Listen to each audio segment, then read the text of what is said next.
Akala ng marami, iisa lang ang uri ng VUL o Variable Life Insurance. Pero nahati ito sa tatlong main categories. Yung single pay, limited pay at regular pay. Sa mga hindi nakakaalam, ang Variable Life Insurance ay combination ng insurance plus investment. Kumbaga, yung premium mo, yung hinuhulog mo, nahati yan lagi sa dalawa. Merong napupunta sa insurance coverage at meron namang napupunta sa investment. Kaya yung pera mo pwedeng lumaki o pwede ring bumaba, depende sa kalagayan ng market. Yung single pay variable life insurance ay isang bagsakan na hulog sa life insurance. Halimbawa, may natutulog ka na pera sa bangko. Halimbawa, 1 million. Hinulog mo sa life insurance. Yung 1 million na yon, dadagdagan yon ng insurance company ng insurance coverage.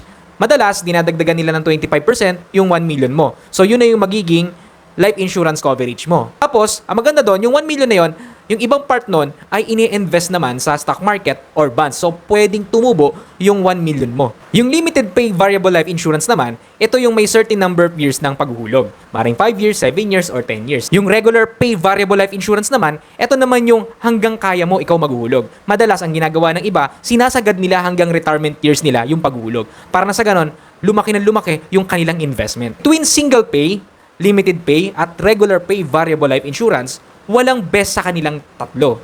Nakadepende kasi yan, alin ang mas bagay sa'yo.